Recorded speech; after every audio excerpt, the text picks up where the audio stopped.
नमस्कार. आज आपल्याकडे एक असा ग्रंथ आहे ज्याचं नाव आपण सगळ्यांनी ऐकलंय, पण ज्याच्या खोलात जायची संधी फार कमी लोकांना मिळते. अगदी. आपण बोलतोय श्री समर्थ रामदास स्वामी विरचित श्री दासबोधबद्दल. आणि आपल्याकडे जी प्रत आहे ती जवळपास 100 वर्ष जुनी आहे. हो, 1925 सालची. हो, मठ आणि मंडळी यांनी पुण्यात प्रकाशित केलेली. पण गंमत म्हणजे यातच 1882 सालच्या प्रकाशनाचा पण उल्लेख आहे. म्हणजे यावरूनच या ग्रंथाचा प्रवास किती मोठा आहे हे लक्षात येतं. खरंय. तर आज आपण या ग्रंथाच्या माध्यमातून समर्थ रामदास स्वामींचं आयुष्य, त्यांची शिकवण आणि त्यांचं कार्य समजून घेणार आहोत. आणि हे समजून घेणं खूप महत्वाचं आहे, कारण समर्थांना अनेकदा फक्त एका विशिष्ट चौकटीतच पाहिलं जातं. पण त्यांचं कार्य आणि त्यांचे विचार त्या चौकटीच्या खूप पलीकडचे आहेत. बरोबर. ते एकाच वेळी संत, समाजसुधारक, संघटक आणि राजकीय भाष्यकारही होते. चला तर मग याच मुद्द्यावरून सुरुवात करूया. समर्थांच्या चरित्राबद्दल बोलताना अनेकदा असं म्हटलं जातं की फारशी विश्वसनीय माहिती उपलब्ध नाही. म्हणजे रादेव यांच्यासारख्या अभ्यासकांनी तर लिहून ठेवलंय की श्री समर्थांचे सारे चरित्र कोणाचंच ठाऊक नाही.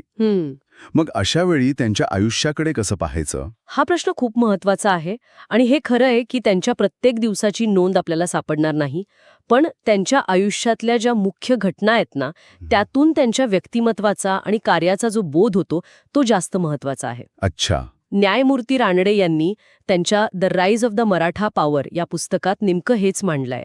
ते म्हणतात की 17व्या शतकात महाराष्ट्रात जे एक राष्ट्रीय स्वातंत्र्याचं वारं वाहू लागलं, त्यासाठीची वैचारिक जमीन तयार करणाऱ्यांमध्ये समर्थ अग्रस्थानी होते.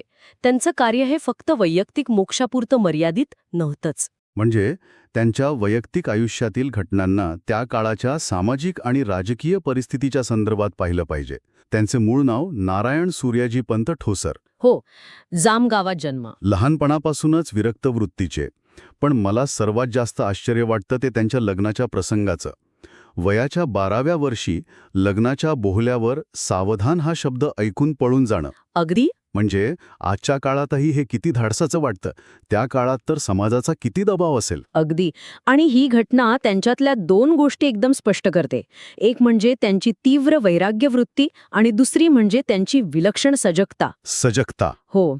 सावधान या शब्दाचा त्यांनी फक्त लग्न लागण्याची वेळ झाली एवढा मर्यादित अर्थ घेतला नाही. त्यांच्यासाठी तो एक इशारा होता की नारायणा, तुझ्या आयुष्याचं ध्येय हे नाही, तू सावध हो. बरोबर. आणि त्या एका शब्दावर त्यांनी आपलं संपूर्ण आयुष्य बदलून टाकलं. ही त्यांच्या ध्येयनिष्ठेची आणि विचारशक्तीची पहिली ओळख आहे असं मला वाटतं. आणि तिथून पळून ते थेट नाशिकजवळ टाकळीला पोहोचले.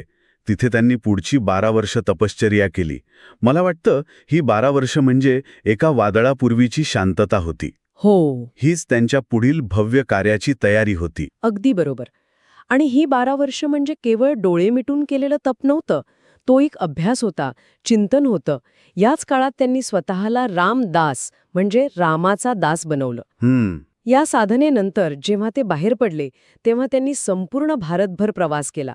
आणि हा प्रवास म्हणजे फक्त तीर्थाटन नव्हतं, तो एक प्रकारे सोशिओ पॉलिटिकल सर्व्हे होता. अच्छा. म्हणजे त्यांनी लोकांची अवस्था पाहिली, समाजातलं नैराश्य पाहिलं, राजकीय अस्थिरता पाहिली. मुघल आणि इतर सुलतानांच्या आक्रमणांमुळे समाजात जी एक मरगळ आली होती, आत्मविश्वास संपला होता, तो त्यांनी स्वतः अनुभवला. तो त्यांनी अनुभवला. आणि याच अनुभवातून त्यांना समाजाला संघटित करण्याची गरज वाटली असावी. मग त्यांनी जे मठ आणि मारुतीच्या मंदिरांचं जाळं विणलं, त्यामागे हीच प्रेरणा असणार? नक्कीच. पण मारुतीचीच निवड का? उत्तम प्रश्न आहे. यात निवडीमागे त्यांची दूरदृष्टी दिसते. त्या काळातल्या समाजाला कशाची गरज होती? शक्तीची, धैर्याची, निष्ठेची आणि संघटनेची. आणि मारुती म्हणजे या सगळ्याचं प्रतीक. अगदी. मारुती किंवा हनुमान हे बुद्धी, शक्ती आणि भक्ती या तिन्हींचं प्रतीक आहेत. ते रामाचे दास आहेत, पण महापराक्रमी आहेत.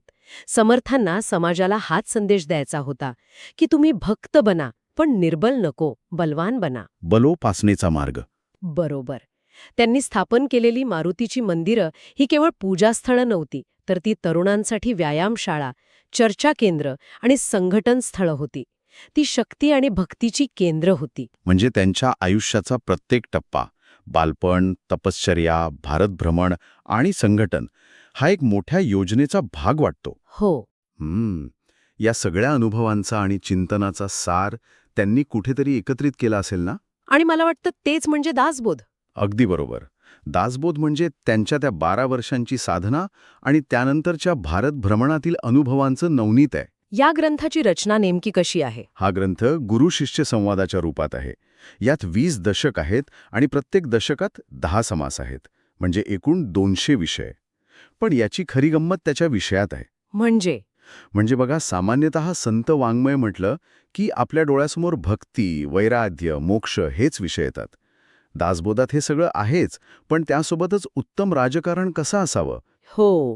मूर्ख व्यक्ती कशी ओळखावी, लिहिण्याची कला कशी असावी, उत्तम व्यवस्थापन कसं करावं, असे अनेक व्यावहारिक विषय आहेत. हेच तर त्याचं वेगळेपण आहे. दासबोधातली एक ओळ नेहमी सांगितली जाते, मुख्य हरिकथा निरूपण, दुसरे ते राजकारण. हो, याचा अर्थ असा घेतला जातो की यात अध्यात्म आणि राजकारण दोन्ही आहे. पण या दोन टोकाच्या गोष्टी त्यांनी एकत्र का मांडले असतील?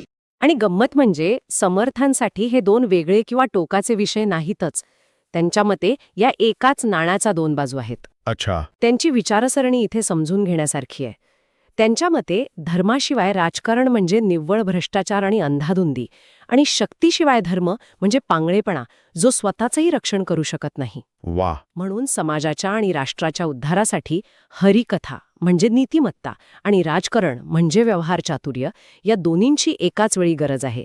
हेच त्यांचं इंटिग्रल थिंकिंग होतं, एक समग्र विचार होता. म्हणजे ते अध्यात्माला व्यवहारापासून तोडत नाहीत, तर जोडतात.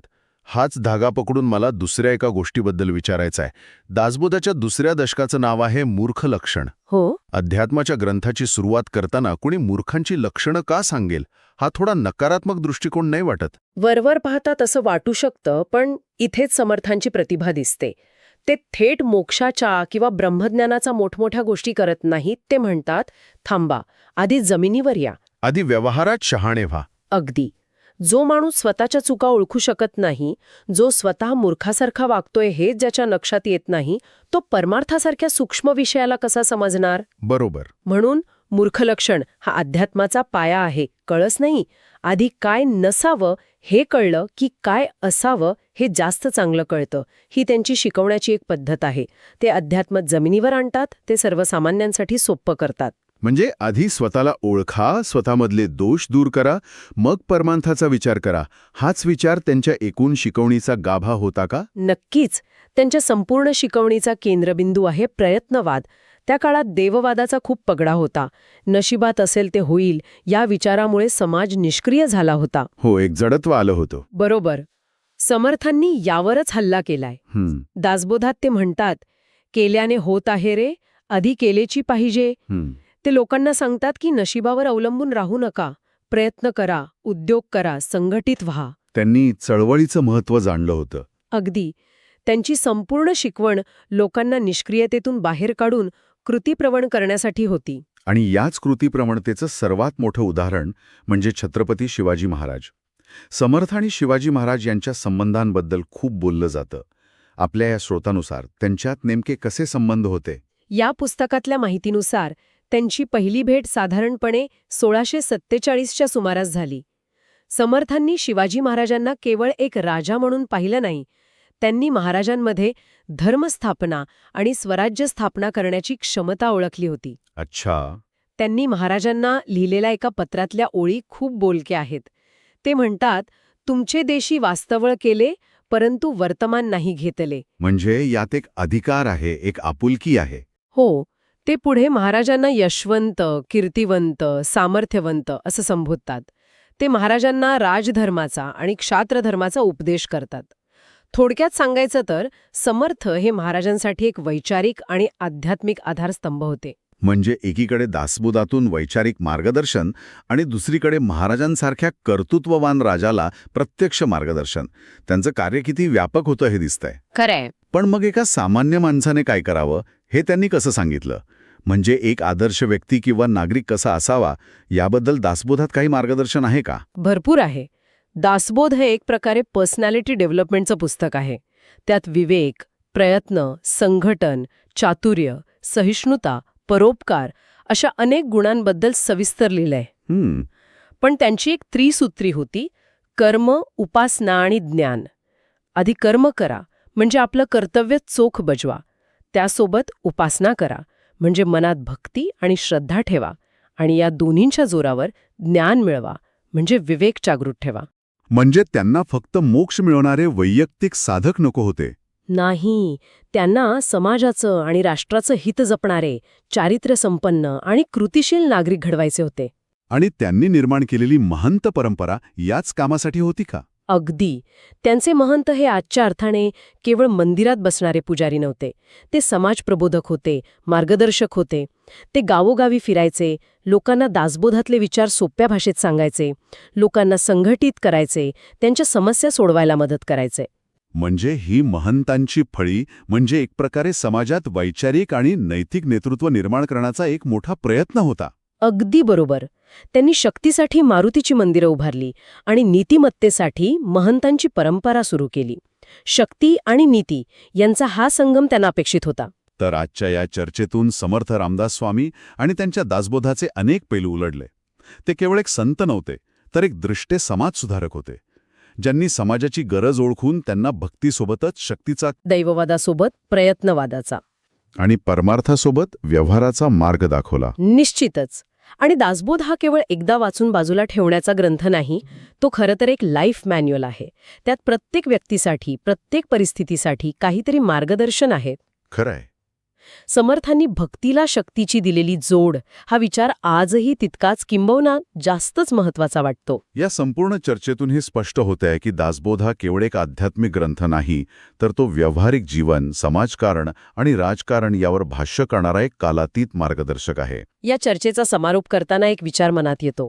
समर्थांनी समाजाला संघटित करण्यासाठी आणि प्रयत्नवादाला चालना देण्यासाठी आपलं जीवन समर्पित केलं. त्यांचा उपदेश व्यक्तीच्या वैयक्तिक प्रगतीपुरता मर्यादित नव्हता, तर तो एका सशक्त राष्ट्रनिर्मितीसाठी होता.